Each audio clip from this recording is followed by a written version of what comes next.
Teaching While Queer is a podcast for LGBTQIA plus teachers, administrators, and well, anyone who works in academia to share their stories. Hi, my name is Brian Stanton, a queer theater educator in San Antonio, Texas. Each week, I bring you stories from around the world centered on the experiences of LGBTQIA folks in academia. Thank you for joining me on this journey, and enjoy Teaching While Queer. Hello everyone, and welcome back to another episode of Teaching While Queer. This is our last episode of season 1, so thank you so much for joining me on this journey. Today I have the pleasure of speaking with Sharon Tang. Hi Sharon, how are you doing? Hi, I'm good, thank you. How are you? I'm doing fantastic, thanks. It's a lovely Sunday after an incredible storm last night, so it's nice, and it's a little cool, which is so much better than 100-degree Texas spring. Oh boy. Yeah. So you're in Los Angeles, a high school art teacher. So tell me a little bit about how you identify with the community and your experience just kind of growing up. Were you always from LA? So I identify as queer. I grew up in a suburb of Los Angeles, mainly because, when people not from LA ask me where I'm from and I say where I'm from, they're like, where's that? And then I give them a couple more cities, and they're like, where is that? And I'm like, I'm from LA, because it's just easier. I get it. I'm from Whittier. So, yeah, I grew up in a suburb of LA where people were like, where did you grow up? And I'm like, Whittier. Oh, like, wait, you're from California. I'm from California. I'm from Whittier, California, which is, that's so funny. My sister lives there, so I do know where that is. But I thought you meant like Whittier, Texas, because I do know that there's another. Yeah. Oh, that's so funny. I was literally just there last night, visiting some friends. But yeah, my sister is there. So that's cool. Did you grow up in Whittier? Yeah, I grew up in Whittier. My parents moved to South Carolina when I was 21, and I was like, I'm not going. So I moved to San Diego and then married and children, and now we're in Texas, and hopefully soon we'll be in New York City. Job offer pending. Wow. So, but yeah, that's pretty much the same with me. Is I tell them I'm from the Valley because that's where I'm from, but technically it is LA County, so I just say Los Angeles. But I've been here my entire life. I grew up here. Where I specifically am right now, I've been living in this area for about 5 years now, which is how long I've been teaching as well. And then where I'm currently teaching, I just started the school year. Awesome. So let's take a journey back in time. What was it like for you? I'm really interested in hearing this too, because I also grew up in Southern California. So what was it like for you as a queer student? Many folks think, California, progressive state, it's going to be easy. But that's not always the case, and sometimes it is. So I would love to hear what your experience was like. So I actually don't have an experience, because I didn't come out until I was 27, I think, 26 or 27. So I have nothing to fall back on in terms of being out or being in the closet or whatever while in school, or compared to my fiance, because I was already out of school. Was I? I think I was in my last year of my credential program. So I don't know. I don't have that kind of experience. But the experience that I do have, coming out as an adult, from a Latinx family, mm-hmm.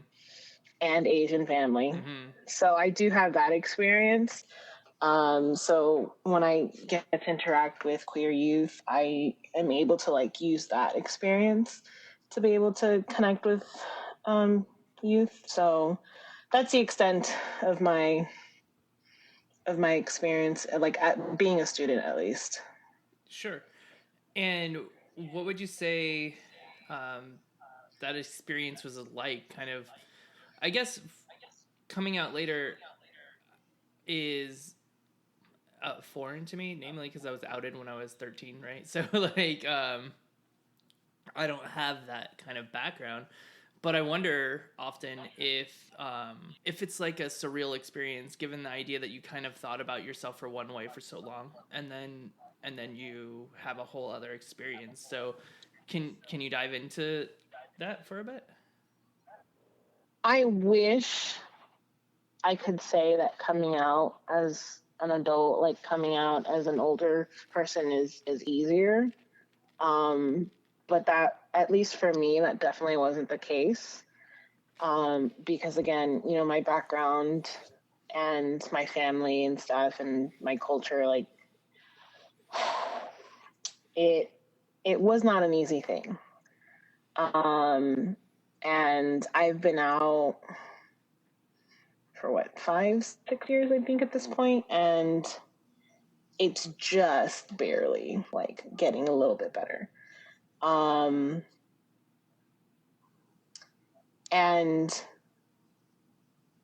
I know that my experience, I know how hard it was. Like, I don't wish that on anyone. I don't. It's such a hard thing to go through, and it's such a hard thing to experience, which is why, like, I make it a point to create safe spaces for my students in my classroom, because I know what I went through as an adult. I can't imagine what kids and students like are going through as teenagers or even younger, right?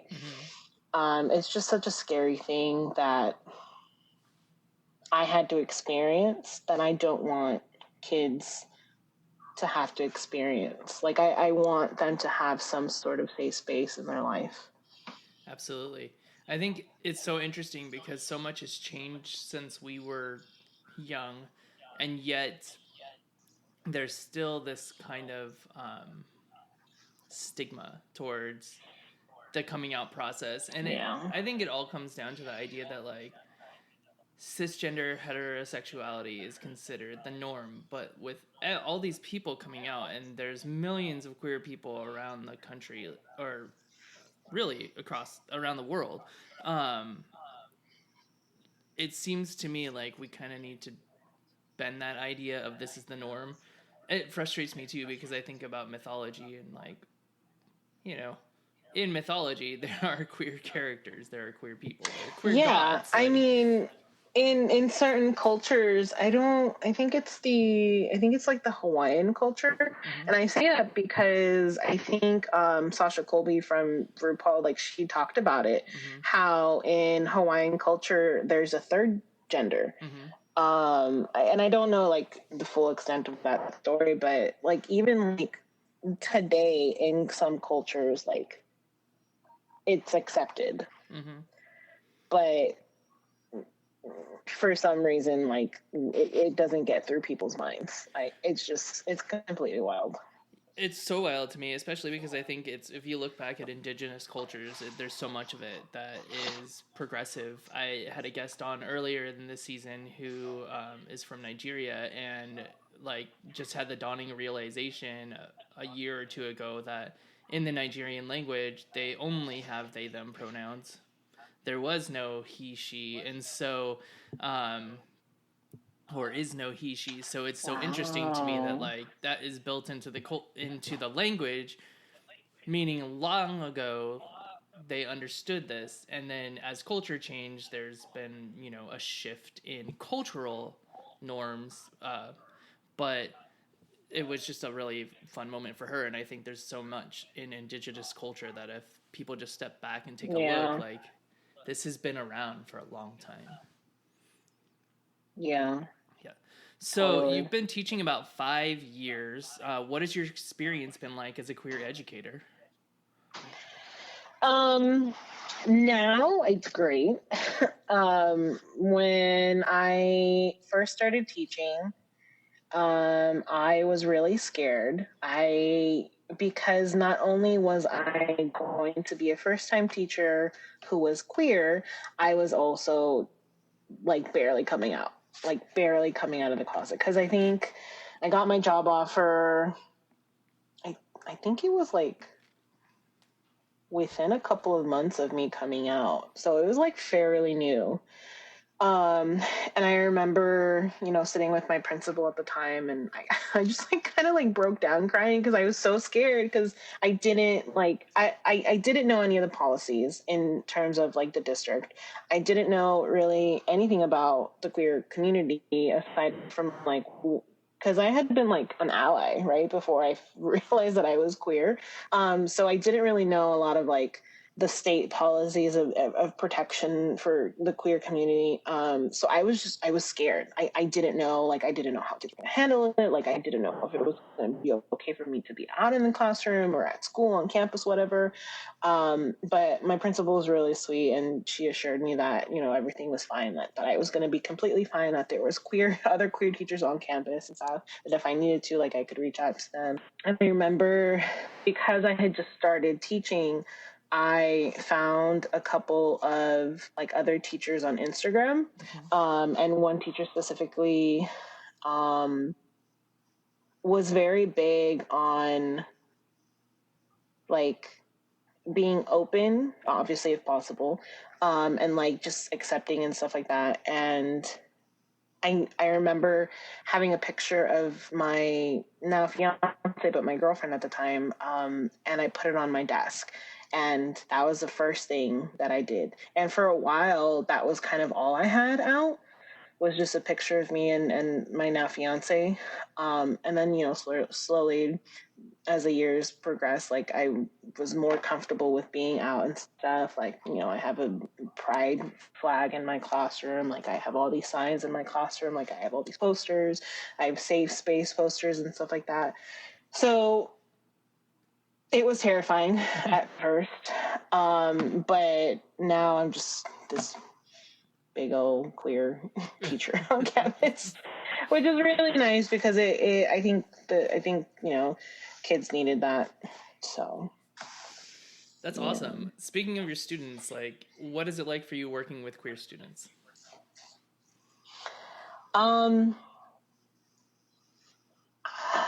Emotional at sometimes, and I say that because I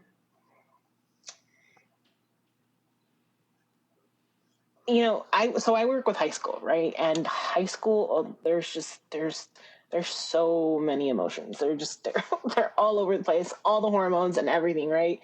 But not a lot of them are out, or if they are out, they're only out to like one or two friends, and very rarely to the adults on campus. So I've had a couple of students like come out to me just this year, and I had a student after the show aired. That Monday that we got back to school, she pulls me aside and she's just like immediately crying, and I'm immediately like worried, and she asked me to go outside and she wanted to talk to me, and she said that watching the episode gave her the courage to come out to her friends. And now at this point we're just like both bawling, we're both crying and stuff like that, and it's just really nice to be able to work with queer youth and to be that sense. Because I think there's just a lot going on in their lives right now, and they'll continue to have things going on. And if I'm able to be this like sort of light or beacon in their life where everything's just calm and safe, then I do it 100 times over. Absolutely. And for those of you who don't know, Miss Tang is also known as Madam Thang from an episode of season 15 of RuPaul's Drag Race. So that's the episode she's referring to as being on national television and being authentically yourself, which I thought was so beautiful. In fact, I shared, a reel of, I was just filming you on the show and shared it out to the world because representation is so important. And I just love the fact that there was a queer teacher on television saying like, we're here and we're just looking out for kids, and like, thank you for that. Yeah. Yeah. It's funny. Like, I, it, it's been, I think, over a month or so that that it aired, and I've been getting all these, attention and stuff like that. And it wasn't until literally just now, this moment when you said it, that I was on national TV as an out queer teacher. And that doesn't normally happen. No. Again, we were talking just before the show that, like, I created this space because the queer teacher perspective wasn't seen. And so I love the fact that here we are. Like, I didn't know what to expect when I sat down to watch the episode. They change up the challenge every week, and every season's slightly different. And so they were doing a makeover challenge, and then all of a sudden it was teachers that they were making over. And I was like, well, that's fantastic. And then there's this queer teacher that they're making over. And I'm just like, oh my gosh, like, this is the space that we need, especially right now. Because so all the things being challenged, queer teachers are being challenged hardcore. Yeah, I was the only queer teacher, because I think everyone else was an ally, or in some sort of capacity had family or friends or whatever.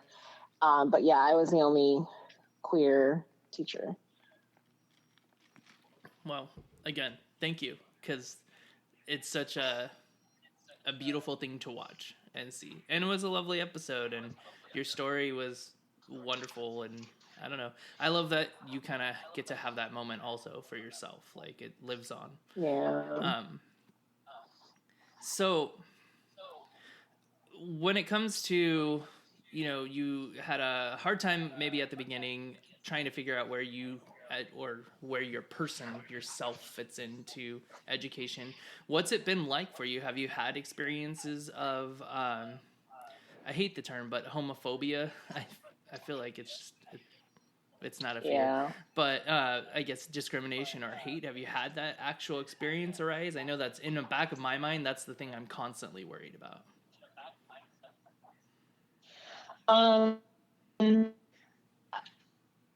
Surprisingly, no. And I feel that it's weird that I haven't had, at least, like, not direct, like, instances.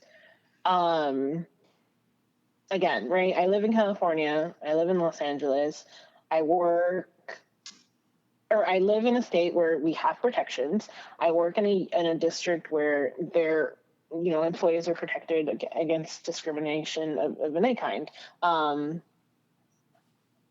So I haven't had to deal with anything, at least nothing that's been brought to my attention.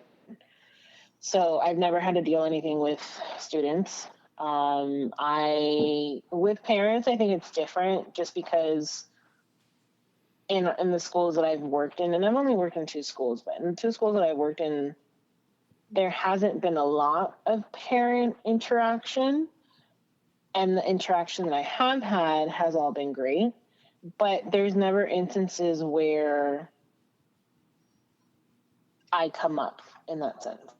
Fair enough. Right. And I think that's partly because they're, during open houses or whatever, I think 1-2 times we were required to put up some slides and to, like, introduce ourselves and everything, and to the parents and stuff. And on the introduction slide that I gave parents, I think I took off the photos of my partner and I would only say my partner. Like, I wouldn't say my girlfriend.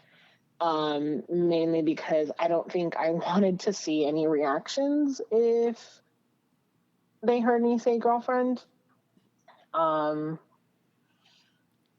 And if because all my kids know I'm out, right? So every single one of my kids knows that I'm queer, and they know that I have a fiance and stuff like that.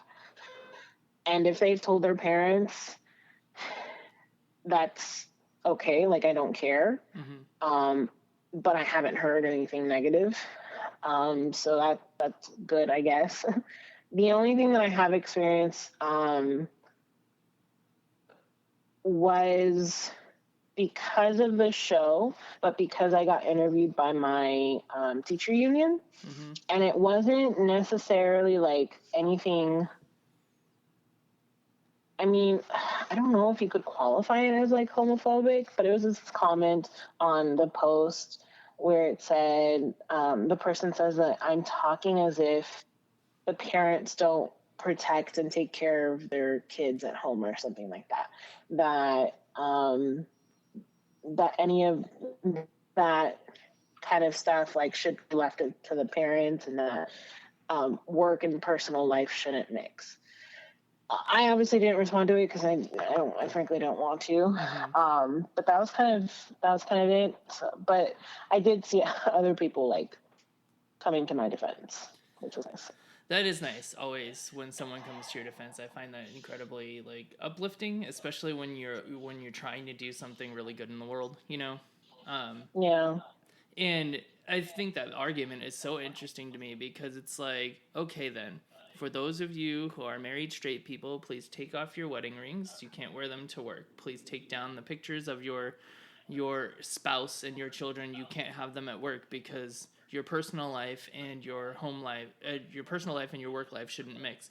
But it only applies really to queer people. Like, they really just don't want to see us. And that frustrates the heck out of me because I'm just like, if we're going to do it, fine, let's do it. I'm fine with separating personal life and work life. I'm getting really a lot better about leaving work at work.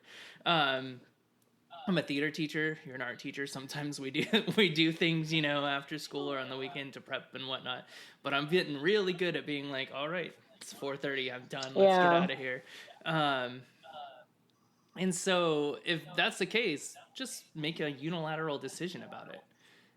But this idea of like holding the people to the same accountability is wrong. Like, it drives me nuts. It's so hypocritical, and I hate hypocrites. I mean, just a couple of weeks of this, female, cisgender, you know, heterosexual teacher was getting married. And so you know what I'm talking about. I do. Yeah. You keep going. Let's tell everyone together. So this teacher decided that it would be cute to have a wedding in her classroom, and I don't know what grade. I think it was like elementary school, because I don't think middle or high school would have gone for this. So it must have been elementary school. But she set up a wedding where the kids could get married and stuff, and that's a little weird, but it was socially accepted because, you know, everyone thinks it's cute, and of course it's a man and a woman doing it. But man, if a queer person were to do that, all hell would break loose, right? We just did the same thing at the same time. Oh yeah, absolutely. That sucks. Really irks me. It really irks me, especially like, and this is nothing against my my daughter's teacher. She's out on maternity leave right now, and the room parent, decided that we were going to have like a baby shower for her. Ultimately, we couldn't because she went out on leave early. But there was this whole thing set up for us to have a baby shower for her, and I'm just like, they're in 3rd grade. What if I were to have a baby shower like when I adopted? Would that have been okay? Or if a surrogate is if surrogacy situation is happening, would that have been okay? My best friend's a lesbian. Her and her wife have 2 kids. Could they have had a baby shower? And all these things pop up where I'm just like, what would happen if it was on the other side of the situation? If it was someone from the other side of the situation?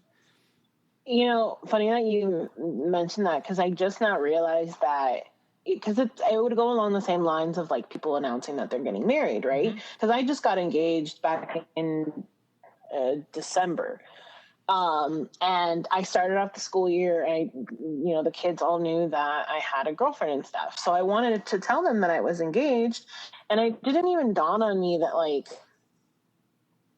in some states, in some countries, like, I wouldn't have been able to do that. I wouldn't have been able to tell people publicly that I was getting married to a woman. It's really scary what's happening in some states right now. Yeah. So, like, I recorded myself, like, telling my students, and, like, you can hear in the video, like, they're all just ecstatic.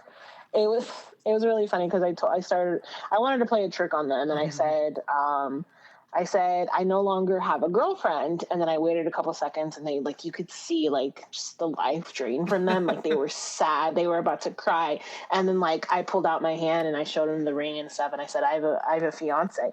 And just, like, the classes just, like, erupted with, like, claps and applause and everything and stuff. So, like, we were really excited. Like, and that's what people don't understand, is that, like, kids don't, can I curse? Yes. Kids don't give a fuck. No. Like, kids do not care. They really don't. And I think what one of the teachers, Mrs. Mahoney, on the episode, she was saying, because she taught kindergarten, and, like, they don't, the whole love is love concept, like, they understand that. They can grasp that idea, right? Everything else doesn't really matter. And it sucks because the kids genuinely don't care if you're queer or not, at least in my experience, right? I can't really say about, other cities, other states, countries, whatever, but, like, usually they don't care. I'm, like, from the Texas perspective, I'm seeing that also. Like, my daughter's best friend has 2 moms. We are 2 dads. Like, the kids are fine with it. They're like, oh, okay, what do you want to play? Yeah, like, they have so many other things that they're like, they find other things so more important than who I'm going to marry. Yeah. Like, they don't care. And for a while, I was working at the high school that my children were going to, because I have 4 kids. My 3 are older. 1 graduated, but the other 2 are still in high school. And, like, they'll have people checking on me because I don't work there anymore. Like, hey, tell your dad how you're doing. Like, how your dad's doing. And it's just, like, fine, because my husband would help out, and so these students will check in on us through my kids at the school, and it's, like, completely normalized and not even an issue. Like, really, the people with the issue are parents and grandparents, in at least my perspective. I haven't dealt a lot with students who are innately discriminatory. I think that it's definitely learned behavior. It's all learned behavior. There's, like, a beautiful song from South Pacific that, like, you have to be taught to, like, hate. And so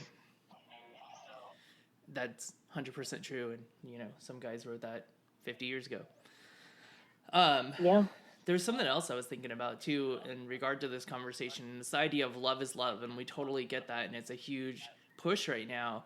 And in a lot of this stuff, the problems come from etymology, from the fact that, like, some straight white guys were like, sexual orientation, and they put the sex first. Like, it's all about sex. And then we're stuck with this term. And so now we still use sexual orientation, and it's like a negative thing because it's about sex. And so obviously children shouldn't be talking about it because it's about sex. They shouldn't know what their sexual orientation is because it's about sex. But it's really not. It's about love. Yeah. So, yeah, exactly that. We could be here on the front lines fighting that good battle. I would love your perspective, being from California, about the things you see happening around the country. And there are varying, like, levels of some of the legislative things and discriminatory things that are kind of happening everywhere. So I'd love to know what the perspective is from a place where you are fairly safe doing your job and being who you are. That last thing that you said, where I'm fairly safe, like, it sometimes feels like I'm not.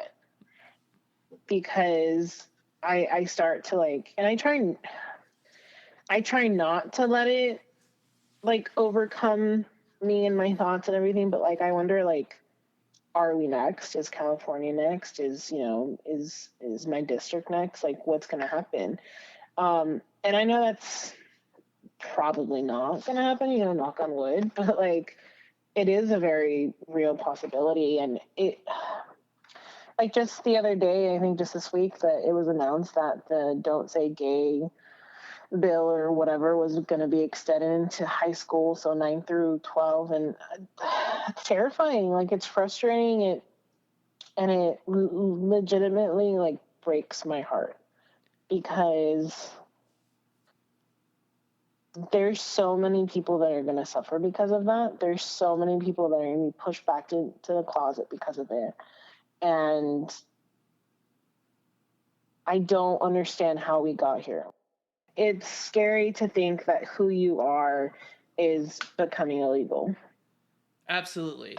I was talking with someone recently. My daughter, my youngest, is in cheer, and we were at a cheer competition. I was talking about how we were going to go to the Capitol to protest anti-LGBTQ laws. And I let her know that there was like 140 or 132 laws on the docket that were anti-LGBTQ in the state of Texas.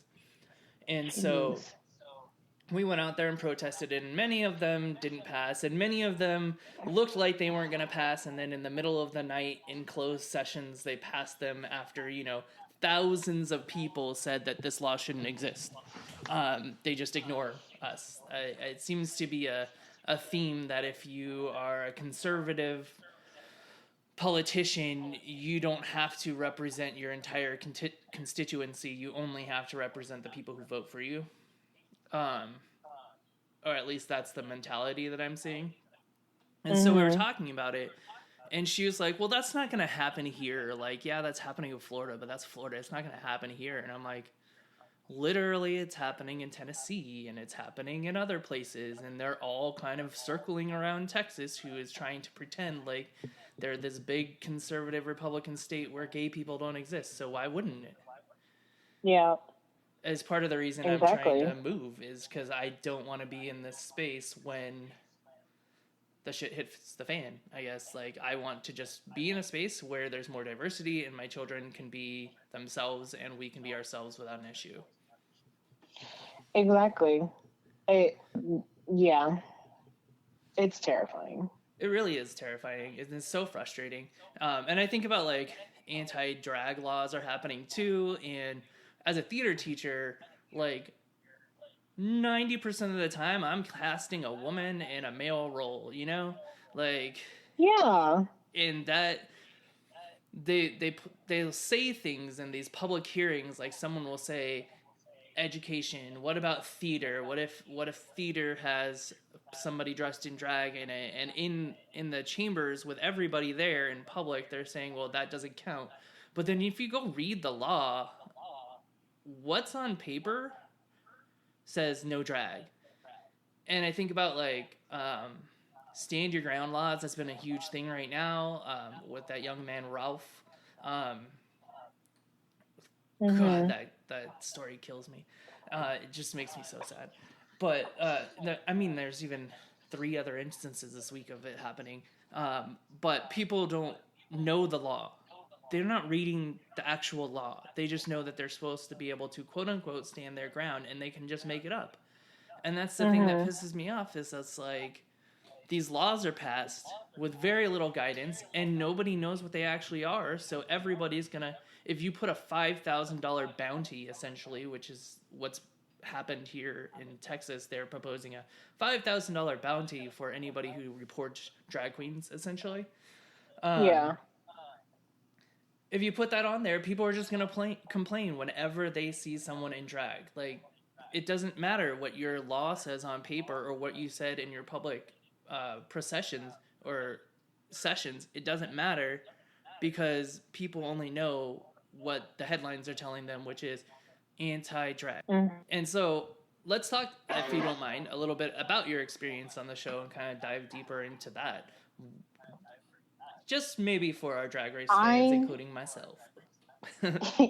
I think drag queens are the utmost respect. They do, absolutely. I was only on the show, or we only filmed for 2 days, and in those 2 days, the amount of work that I saw these queens do was ridiculous. They do so much for their art, right? There's so much that goes into this, and I don't think people realize that. And I don't also like, I can't fathom how people can think that doing drag is this horrible and sinful thing, because it's quite literally the opposite. It is the most beautiful thing that I ever had the experience of, like, witnessing and experiencing myself.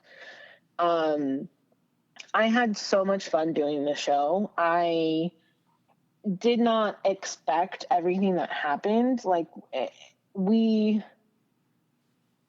all of the teachers, we had so much fun, and it was such a great time doing something that we had never done before, and experiencing, like, a runway, and experiencing, like, just all these things.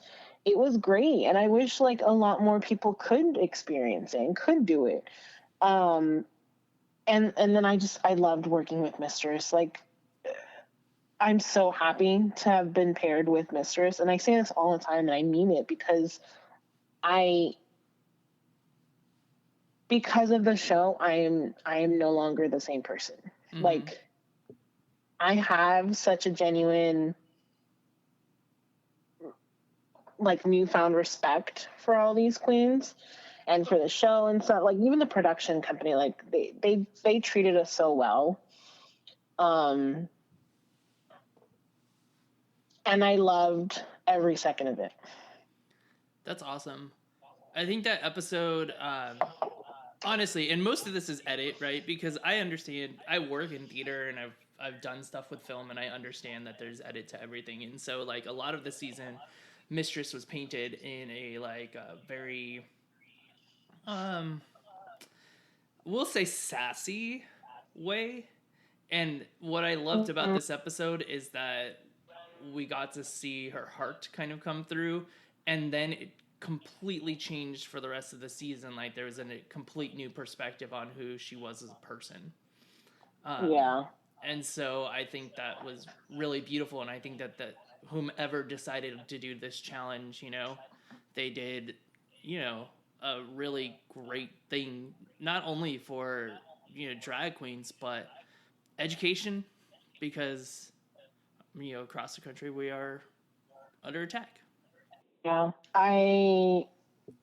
like, you're totally right in that, you know, a lot of the stuff from the show is edited, and, you know, she was painted in a way where, you know, people would call her a bully, and same thing goes for Lux, right? But that's, like, so far from the truth.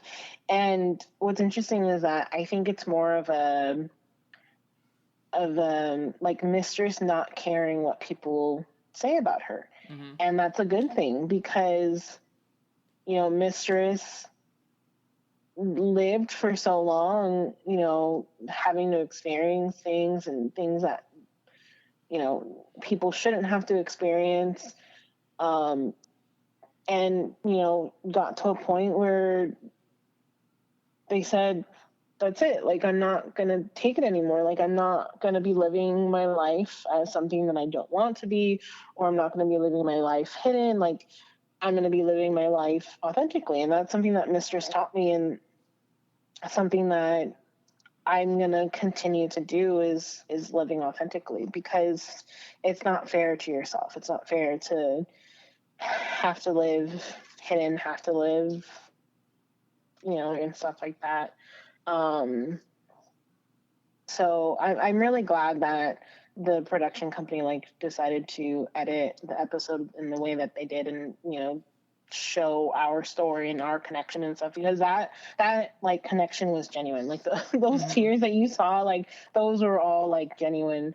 And it was just a really nice interaction that I had with Mistress. Absolutely. It was beautiful. It's honestly my favorite episode of the season, um, including the finale, which was, wonderful.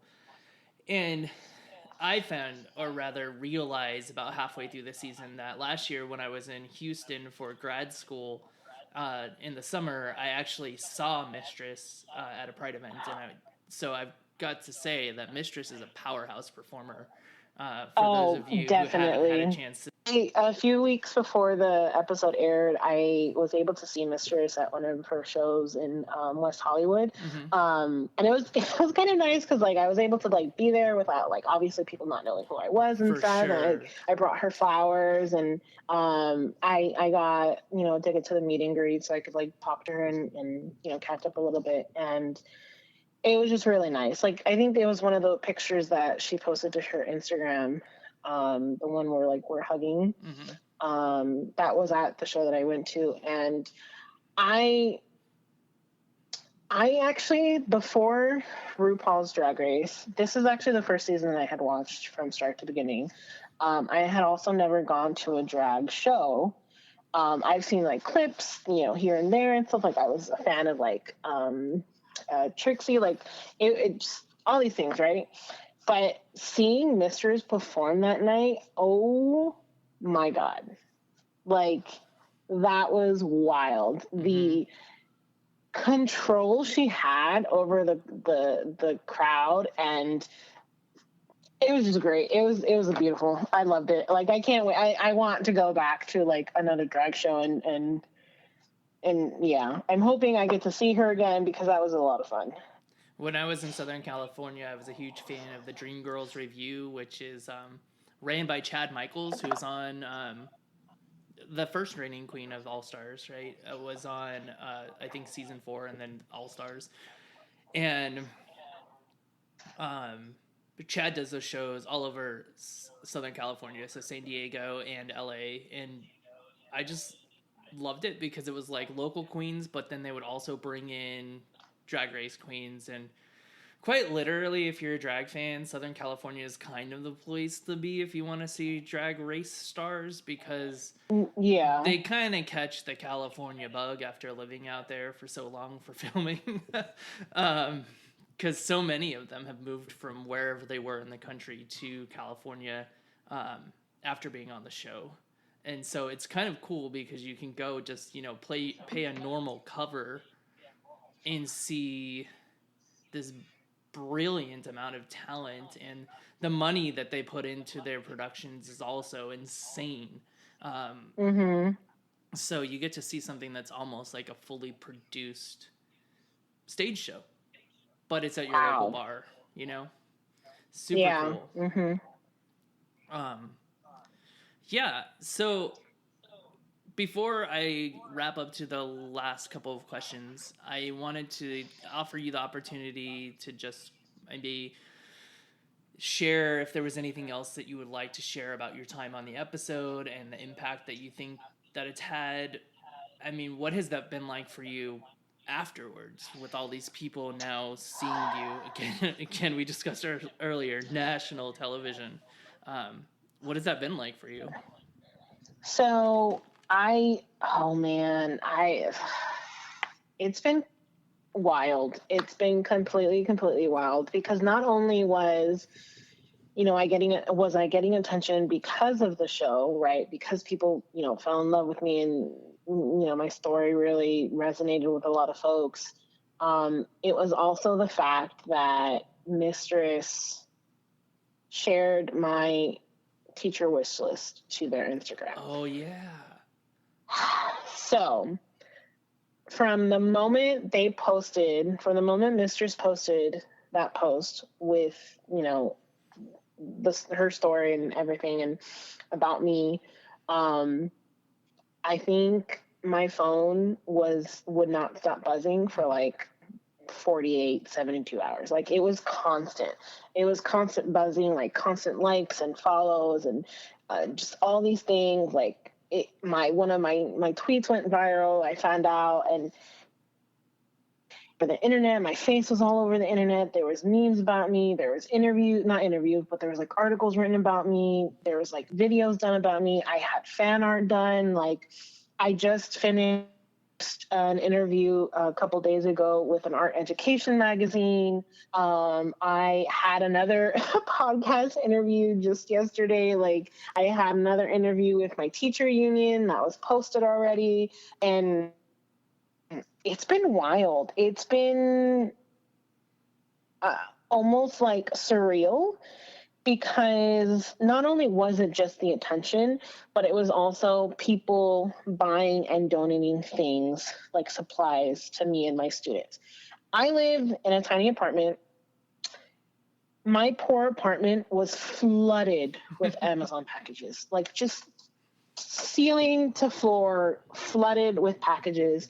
At one point, I think the biggest like shipment that I got in was, I think, 142 packages came in at one time. Oh my gosh. Like, there was a big, and I know, not by name, but like I know one of the Amazon delivery guys now, because he came so often. Like, he had to like back up his truck into our drive, like the apartment driveway, to like be able to get all the things down. And it took me a week and multiple trips and multiple cars to get everything from my apartment to my classroom. Like, I had to have coworkers like come help me like put things into their car. It was ridiculous. It was wild. It was crazy. I couldn't believe it. And then, of course, like, you know, all the notes that would come in, all the messages that would come in from literally around the world, you know, thanking me for, you know, everything that I do with my students. And I had messages from other queer youth like around the country saying that they wish they had a teacher like me in high school, and like from adults saying that they wish they could have had someone like me growing up. And it's just, I've been an emotional wreck for weeks. And thank God for therapy, because if I didn't have my therapist, I don't think I would have like emotionally survived this. It's a lot of attention, for sure. I think I messaged you about interviewing on this podcast the day after I watched the episode, which may have been the night it aired. It may have been the day after. I can't remember. But I remember seeing, because I went to your Instagram account and I was like, your numbers were like in the thousands or something, and then like 2 weeks later or something, we were communicating and your numbers had jumped up. I was like, dang. Yeah, so much attention. Yep. And I just can't imagine what that's like. You know, almost overnight success, or, you know, at least overnight influencing, you know, social media influencing. Yep. So that had to have been, and probably still will be, a wild experience. And, you know, Drag Race is syndicated, so it's just going to play again and again and again on different platforms and whatnot. It's just so neat. And I'm really glad that you were there, because as a queer teacher, I'm sitting here going, finally there's somebody like us on television, sharing experiences and whatnot, because I think that the visibility of us, we just need to be more visible. And it's so scary right now for many people, for very valid reasons, that it was like a little glimmer of hope that there are people out there in the world doing what we do, and we exist across the board, and we're not alone in being, you know, that queer teacher at a high school. Yeah. So thanks for that.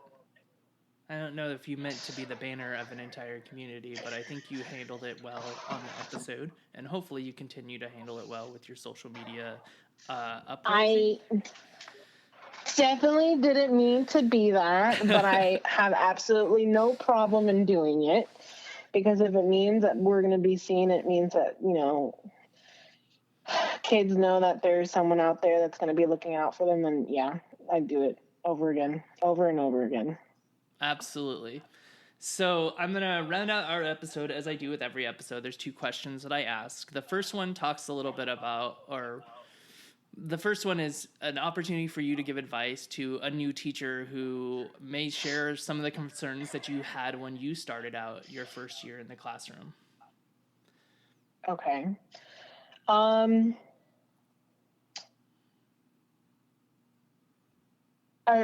we talking about like just first year teacher or first year like queer teacher? Realistically, it's kind of both. So the question itself is like, what advice would you give to a first year teacher who is not sure if they can be their authentic self in the classroom, or if they should be their authentic self in the classroom?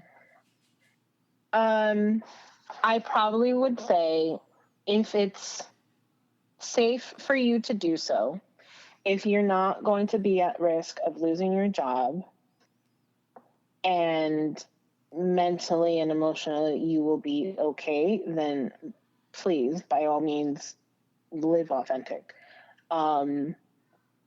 Because I know what it means and what it feels to live unauthentically, and that's not something that I wish upon anyone.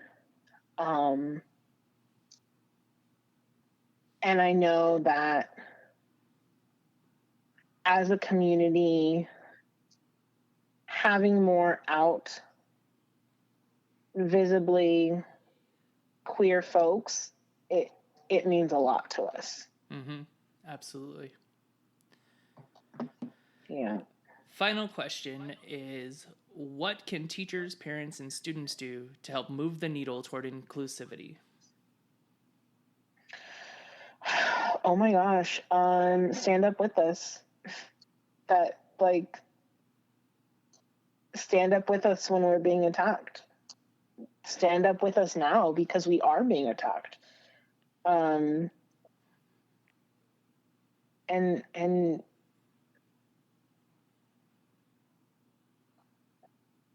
I guess, like, teach your kids to not mean. Like, that's just kind of it. Like, teach them to not be mean, please, for the love of all that is beautiful in this universe. Like, that is my one wish, is that parents teach their kids to not be mean, to not be cruel, to be accepting, to be loving of others.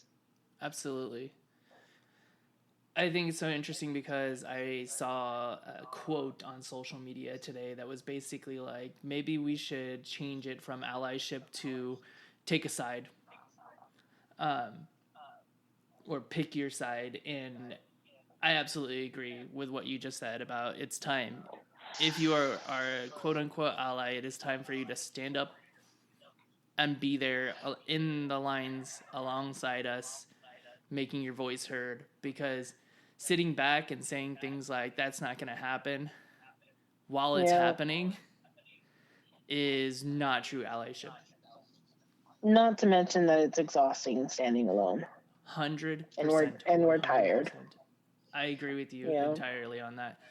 Because I sit here, especially, my previous school district, right after I left, they did this at the start of this school year, basically banned rainbows. Oh, boy. It was wild.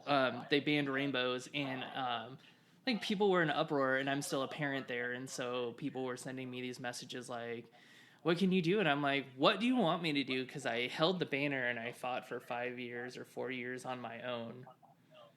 Mm-hmm. Like, you want my help right now, but I'm not that person. I can't do it by myself. Like, you stand up. You say something, because you're a straight woman and your voice in this context is more important than mine. Yeah. So I agree with you on that 100%. If we can get our allies to stand up with us, they'll see that there's millions and millions and millions of voices of support, and that the hate is actually the minority in this situation. Exactly. Well, Sharon, thank you so much for spending the afternoon with me. I really appreciate it. And it was so cool to talk to you about your experience on Drag Race as a fan. Like, I've been on a RuPaul's Drag Race cruise. I'm like a little like crazy fan from a long time. So it was really neat to get a chance to talk with you. Thank you for having me. I appreciate it. Awesome. And thank you all for joining us on this episode of Teaching While Queer. Thank you for tuning in to this episode of Teaching While Queer. If you're enjoying the episodes, please leave a review wherever you are listening to our podcast. Check us out on Instagram at Teaching While Queer. And if you're interested in being on Season 2 of Teaching While Queer, please visit teachingwhilequeer.com. Have a great day.